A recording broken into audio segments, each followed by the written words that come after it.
आइए मित्रों, आज हम शुरू करते हैं नई कहानी बूढ़ी काकी। चलिए शुरू करते हैं। बूढ़ी काकी।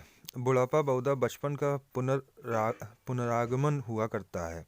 बूढ़ी काकी में जिह्वा के स्वाद के सिवा और कोई चेष्टा शेष न थी और न अपने कष्टों की ओर आकर्षित करने का रोने के अतिरिक्त कोई दूसरा सहारा ही था।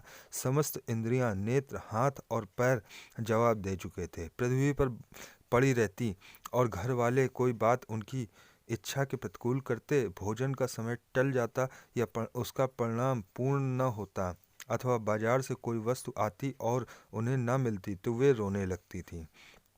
उनका रोना सिसकना साधारण रोना न था। वे गला फाड़ फाड़ कर रोती थीं।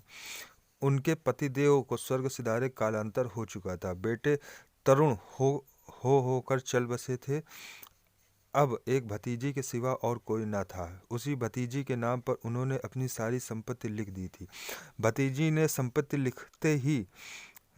लिखते समय तो खूब लंबे लंबे वादे किए थे, परंतु वे सब वादे केवल कुली डिपो के दलालों के दिखाए हुए सब्जबाग थे। यद्यपि उस संपत्ति की वार्षिक आय केवल 150 रुपये से कम न थी, तथापि बूढ़ी काकी को पेट भर भोजन भी कठिनाई से मिलता था।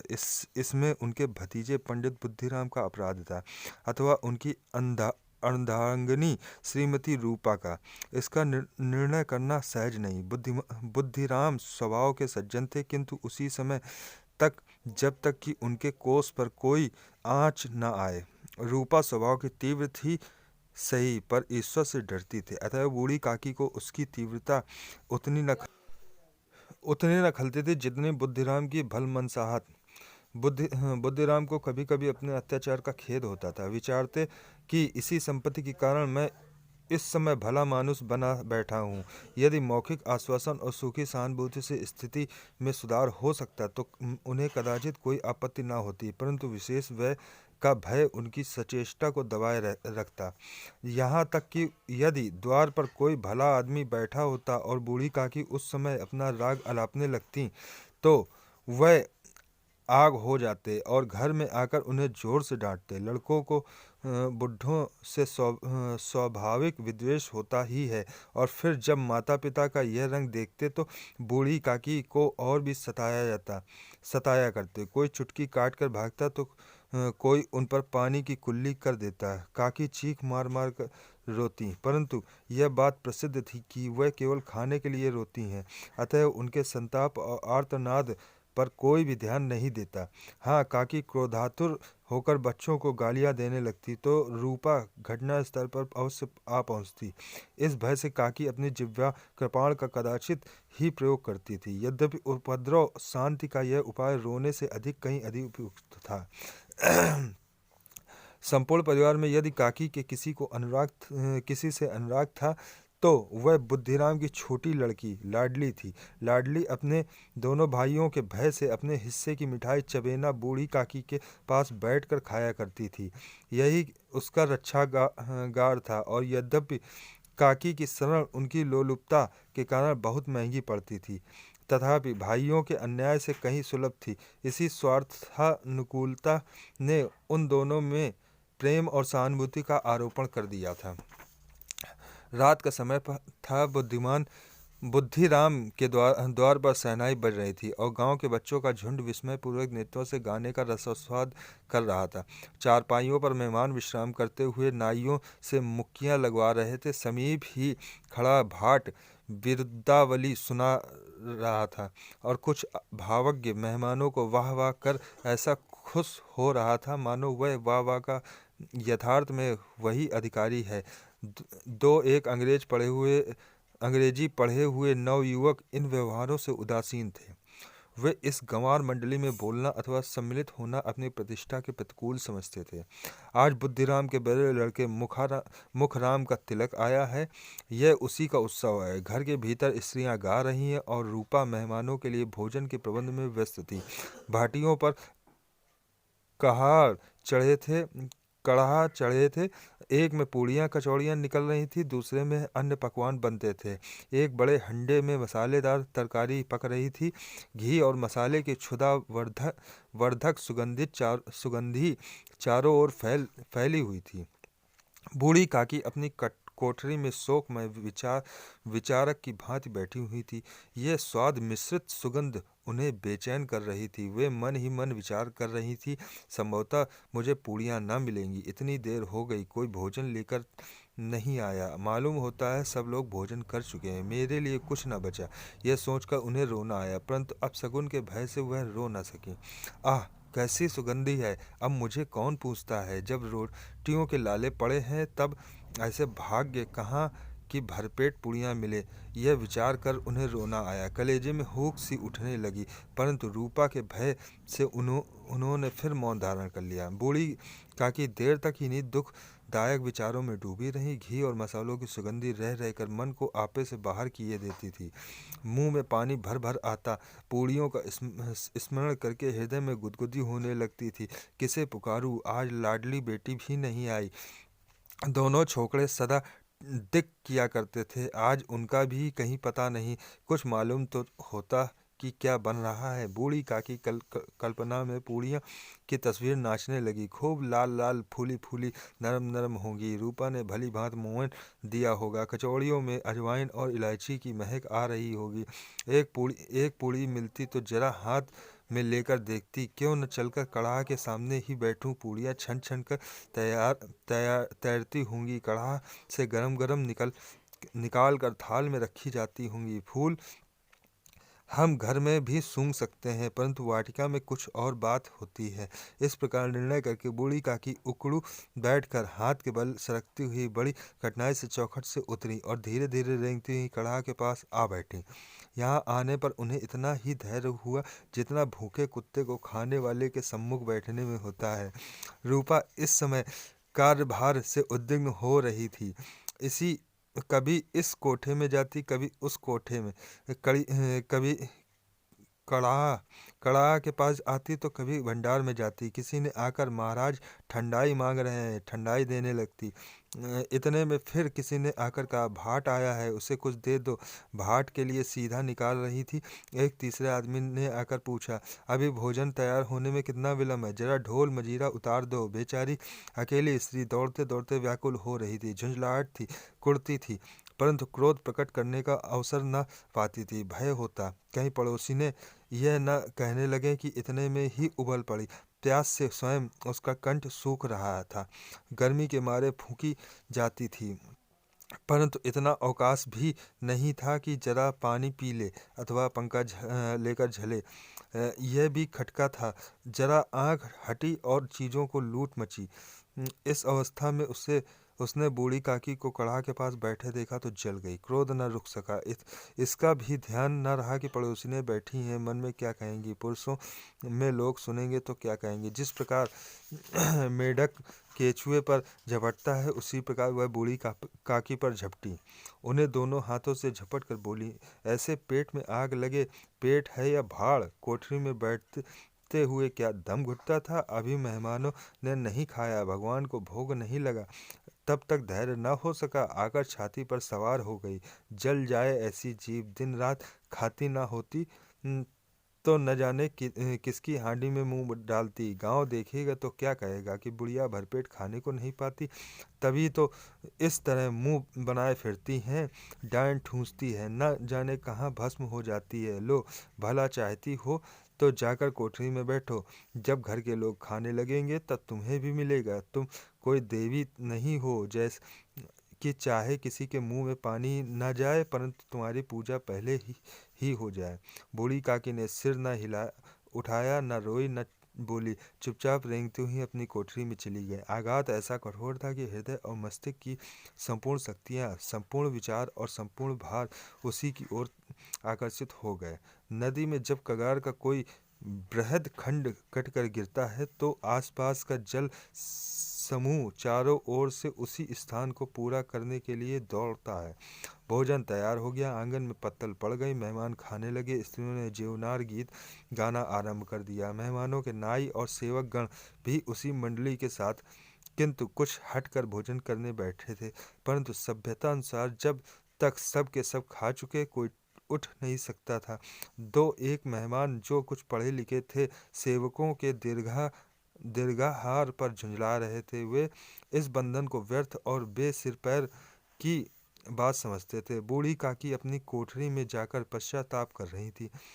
मैं कहाँ से कहाँ गई, उन्हें रूपा पर क्रोध नहीं आया, अपनी जल्दबाजी पर दुख था। सच ही तो है, जब तक मेहमान लोग भोजन न कर लेंगे घर वाले कैसे खाएंगे।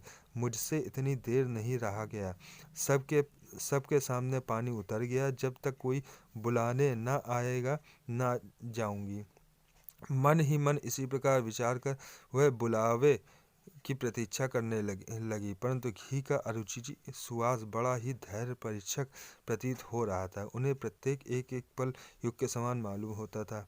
अब पत्तल बिछ गई होगी, अब मेहमान आ गए होंगे, लोग हाथ पैर धो रहे होंगे, नाई पानी दे रहा होगा। मालूम होता है लोग खाने बैठ गए।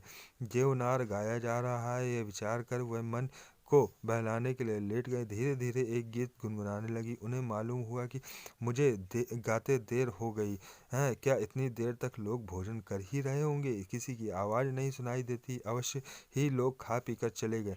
मुझे कोई बुलाने नहीं आया। रूपा चिढ़ गई है, क्या जाने न बुलाए। सोचती ही हो कि आप ही आवेगी। वह कोई मेहमान तो नहीं जो उन्हें बुलाऊं। बूढ़ी काकी चलने के लिए तैयार हुई। यह विश्वास कि 1 मिनट में पूड़ियाँ और मसालेदार तरकारियाँ सामने आएंगी उनकी स्वादेंद्री को गुदगुदाने लगा। उन्होंने मन ही मन तरह तरह के मंसूबे बांधे। पहले तरकारी से पूड़ियाँ खाऊंगी, फिर दही और शक्कर से कचौड़ियाँ रायते के साथ मज़ेदार मालूम होंगी। चाहे कोई बुरा माने या भला, मैं तो मांग मांग कर खाऊंगी। यही ना लोग कहेंगे कि इन्हें विचार नहीं। कहा करे कि कितने दिन बाद पूड़ियाँ मिल रही हैं तो मुंह जूठा करके थोड़े ही उठ आऊंगी।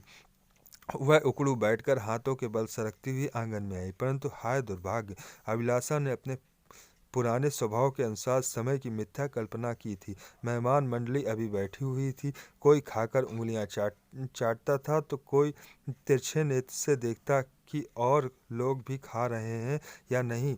कोई दही खाकर जीभ चटकारता था, परंतु दूसरा दोना मांगते संकोच करता था कि इतने में बूढ़ी काकी रेंगती हुई के बीच में आ पहुंची। कई आदमी चौंक कर उठ खड़े हुए पुकारने लगे, अरे ये बुढ़िया कौन है? ये कहाँ से आई है? देखो किसी को छू न दे। पंडित बुद्धिराम काकी को देखते ही क्रोध में तिलमिला उठे। पूड़ियों का थाल लिए खड़े थे। थाल को जमीन पर पटक दिया और जिस प्रकार निर्दयी महाजन अपने किसी बेईमान और भगोड़े कर्जदार को देखते ही झपट कर उसका टेटुआ पकड़ लेता, उसी तरह लपक कर उन्होंने बूढ़ी काकी के दोनों हाथ पकड़ लिए और घसीटते हुए लाकर उन्हें अंधेरी कोठरी में धम से पटक दिया। आशा रूपी वाटिका लू के एक ही झोंके से नष्ट विनष्ट हो गई। मेहमान ने भोजन किया, घर वालों ने भोजन किया, बाजे वाले धोबी चमार भी भोजन कर चुके। परंतु बूढ़ी काकी को किसी ने न पूछा। बुद्धिराम और रूपा दोनों ही बूढ़ी काकी को उसकी निर्लज्जा के लिए दंड देने का निश्चय कर चुके थे। उनके बुढ़ापे पर, दीनता पर, हत ज्ञान पर किसी को करुणा न आती। अकेली लाडली उनके लिए कुढ़ रही थी। लाडली को काकी से अत्यंत प्रेम था। बेचारी भोली लड़की थी। बाल विनोद और चंचलता की उसमें गंध तक न थी। दोनों बार जब उसके माता पिता ने काकी को निर्दयता से घसीटा तो लाडली का हृदय ऐंठ कर रह गया। वह झुंझला रही थी कि यह लोग काकी को क्यों बहुत सी पूड़ियाँ नहीं दे देते। क्या मेहमान सब की सब खा जाएंगे? और यदि काकी ने मेहमानों के पहले खा लिया तो क्या बिगड़ जाएगा? वह काकी के पास जाकर उन्हें धैर्य देना चाहती थी, परंतु माता के भय से न जाती। उसने अपने हिस्से की पूड़ियाँ बिल्कुल न खाई थी, अपनी गुड़िया की पिटारी में बंद कर रखी थी। वह उन पूड़ियों को काकी के पास ले जाना चाहती थी। उसका हृदय अधीर हो रहा था। बूढ़ी काकी मेरी बात सुनते ही उठ बैठी। पूड़ियाँ देखकर कैसी प्रसन्न होंगी, मुझे बहुत खूब प्यार करेंगी। रात के 11 बज गए थे। रूपा आंगन में पड़ी सो रही थी। लाडली की आंखों में नींद न आती। काकी की पूड़ियाँ खिलाने की खुशी उसे सोने न देती। उसने गुड़िया की पिटारी सामने ही रखी थी। जब विश्वास हो गया कि अम्मा सो रही हैं तो वह चुपके से उठी और विचारने लगी, कैसे चलूं।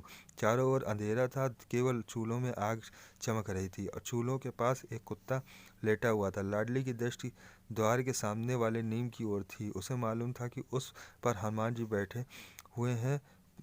पूंछ, उनकी गदा सब स्पष्ट दिखाई दे रही थी। मारे भय के उसने आंखें बंद कर ली।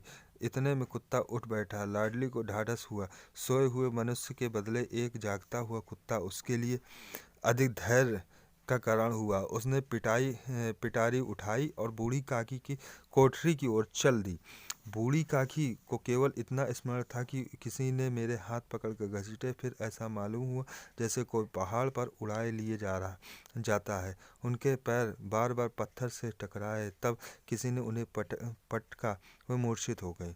जब वे सचेत हुई तो किसी की जरा भी आहट न मिलती। समझी कि सब लोग खा पी कर सो गए हैं और उनके साथ मेरी तकदीर भी सो गई। रात कैसे कटेगी राम, क्या खाऊं, पेट में अग्नि धधक रही है। हाँ, किसी ने मेरी सुध नहीं ली। क्या मेरा ही पेट काटने से धन जुड़ जाएगा। उन लोगों को इतनी भी दया नहीं आती। न जाने बुढ़िया कब मर जाए, उसका जी क्यों दुखावें। मैं पेट की रोटियां ही खाती हूँ और कुछ नहीं।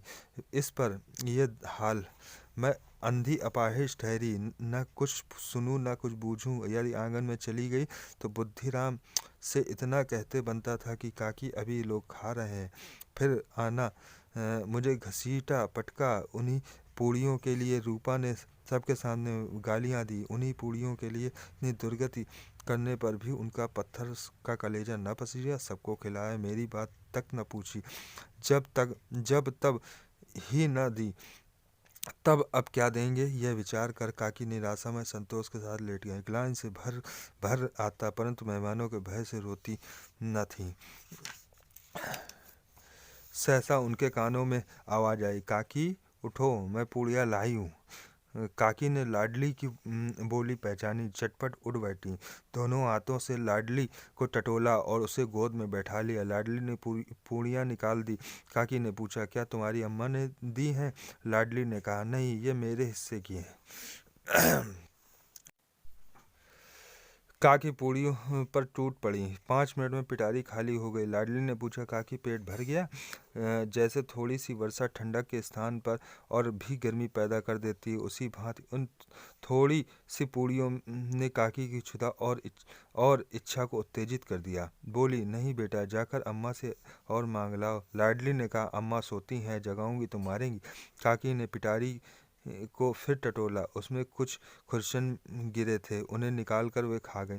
बार बार ओंठ चाटती थी, चटकारे भरती थी। हृदय मसोस रहा था और पूड़ियाँ कैसे पाऊँ। संतोष जब टूट जाता तब इच्छा का बहाव अपरिमित हो जाता। मत वालों को मद का स्मरण करना उन्हें मदान्ध बनाता। काकी का अधीर मन इच्छा के प्रबल प्रभाव में बह गया। उचित अनुचित का विचार जाता रहा। वे कुछ देर तक इस इच्छा को रोकती रहीं। सहसा लाडली से बोली, मेरा हाथ पकड़कर वहाँ ले चलो जहाँ मेहमानों ने बैठकर भोजन किया। लाडली उनका अभिप्राय समझ न सकी। उसने काकी का हाथ पकड़ा और ले जाकर जूठे पत्तलों के पास बैठा दिया। दीन क्षुधातुर हत ज्ञान बुढ़िया पत्तलों से पूड़ियों के टुकड़े चुन चुन कर भक्षण करने लगी। दही कितना स्वादिष्ट था, कचौड़ियाँ कितनी सलोनी, खस्ता कितना सुकोमल। काकी बुद्धिहीन होते हुए भी इतना जानती थीं कि मैं वह काम कर रही हूँ जो मुझे कदापि न करना चाहिए था। मैं दूसरों की जूठी पत्तल चाट रही हूँ। परंतु बुढ़ापा, तृष्णा, रोग का अंतिम समय है, जब संपूर्ण इच्छाएं एक ही केंद्र पर आ जाती हैं। बूढ़ी काकी में ये केंद्र उनकी स्वादेंद्रियां थीं। ठीक उसी समय रूपा की आंखें खुली। उसे मालूम हुआ कि लाडली मेरे पास नहीं है। वह चौकी चारपाई के इधर उधर ताकने लगी कि कहीं नीचे तो नहीं गिर गई। उसे वहां न पाकर उठ बैठी तो क्या देखती है, लाडली जूठे पतलों के पास चुपचाप खड़ी है और बूढ़ी काकी पतलों पर से पूड़ियों के टुकड़े उठा उठाकर खा रही हैं। रूपा का हृदय सन्न हो गया। किसी गाय की गर्दन पर छुरी चलते देखकर जो अवस्था उसकी होती, वही उस समय हुई। एक ब्राह्मणी दूसरों की जूठी पत्तल टटोले, इससे अधिक शोकमय दृश्य असंभव था। पूड़ियों के कुछ ग्रासों के लिए उसकी चचेरी सास ऐसा पतित और निष्कृष्ट कर्म कर रही हैं यह वह दृश्य था जिसे देखकर देखने वालों के हृदय कांप उठते हैं। ऐसा प्रतीत होता था मानो जमीन रुक गई, आसमान चक्कर खा रहा है, संसार पर कोई नई विपत्ति आने वाली है। रूपा को क्रोध न आया, शोक के सम्मुख क्रोध कहाँ, करुणा और भय से उसकी आंखें भर आईं। इस अधर्म के पाप का भागी कौन? उसने सच्चे हृदय से गगन मंडल की ओर हाथ उठाया। परमात्मा, मेरे बच्चों पर दया करो, इस अधर्म का दंड मुझे मत दो, नहीं तो मेरा सत्यानाश हो जाएगा। रूपा को अपनी स्वार्थपरता और अन्याय इस प्रकार प्रत्यक्ष रूप में कभी न देख पड़े थे। वह सोचने लगी, हाय कितनी निर्दयी हूँ, जिसकी संपत्ति से मुझे 200 रुपये आय हो रही है और उसकी यह दुर्गति, और मेरे कारण। हे दयामय भगवान, मुझसे बड़ी भारी भूल चूक हुई है, मुझे क्षमा करो। आज मेरे बेटे का तिलक था, सैकड़ों मनुष्यों ने भोजन पाया, मैं इनके इशारों की दासी बनी रही, अपने नाम के लिए सैकड़ों रुपए व्यय कर दिए, परंतु जिसकी बदौलत हजारों रुपए खाए, उसे इस उत्सव में भी भरपेट भोजन न दे सकी, केवल इसी कारण तो कि वह वृद्ध असहाय हैं। रूपा ने दिया जलाया, अपने भंडार का द्वार खोला और एक थाल में संपूर्ण सामग्रियां सजाकर लिए हुए बूढ़ी काकी की ओर चली। आधी रात जा चुकी थी, आकाश पर तारों के थाल सजे हुए थे और उन पर बैठे हुए देवगण स्वर्गीय पदार्थ सजा रहे थे, परंतु उनमें किसी को वह परमानंद न प्राप्त हो सका जो बूढ़ी काकी को अपने सम्मुख थाल देखकर प्राप्त हुआ। रूपा ने कंठारुण स्वर में कहा, काकी उठो, भोजन कर लो, मुझसे आज बड़ी भूल हो गई, उसका बुरा न मानना। परमात्मा से प्रार्थना कर दो कि वह मेरा अपराध क्षमा कर दें। भोले भाले बच्चों की भांति जो मिठाइयाँ पाकर मार और तिरस्कार सब भूल जाता है। बूढ़ी काकी वैसे ही सब भुलाकर बैठी हुई खाना खा रही थी। उनके एक एक रोए में से सच्ची सदिच्छाएं निकल रही थीं और रूपा इस स्वर्गीय दृश्य का आनंद लूटने में निमग्न थी। आशा करता हूँ आपको ये कहानी पसंद आई होगी। जय हिंद, जय भारत।